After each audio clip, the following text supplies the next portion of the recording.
I'm J. Hood Jackson, and this is your Look Today 411.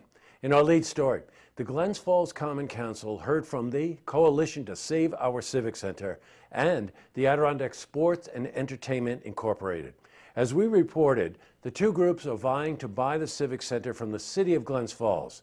Ken McCloskey, who represents Adirondack Sports and Entertainment, talked with Look Today about his plans for the building.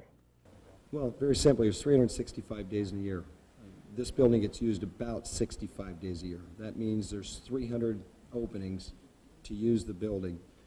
With the academy and the tournaments, we will generate somewhere in the neighborhood of 150 to 160 additional days of usage for the building from 8 o'clock in the morning on. In addition to that, in the summertime, we're also looking at a couple of initiatives to add potentially 12 weeks of either lacrosse or basketball to utilize the building in the summertime also. The other bidder is the Coalition to Save Our Civic Center, and one of its members, Dan Burke, talked about their $600,000 bid and what they plan to do with the money.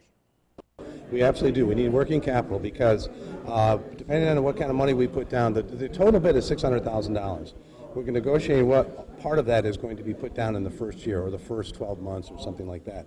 And yes, we need to raise some more working capital or get access to capital. And that includes everything from private donations to partnerships with the municipalities in the county. They've been very supportive. Now we have a plan. Now we have a little bit more for them to dive into and ask us questions about. We're optimistic. A demonstration also occurred outside that was held by the organization MoveOn.org.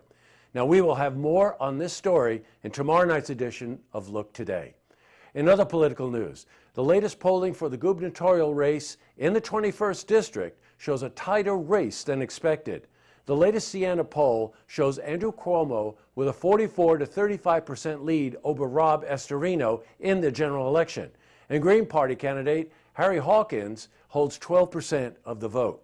Now, while Estorino is behind in the 21st District, a district, by the way, that supported Zephyr Teachout in a primary with Andrew Cuomo, he remains optimistic about his chances. In the last few weeks, Governor Cuomo has been outspoken in his decision not to debate Estorino, a decision that many political analysts believe will cast a negative light on Cuomo. The election is 7 weeks away, and we'll keep you updated on this and all election happenings throughout the area.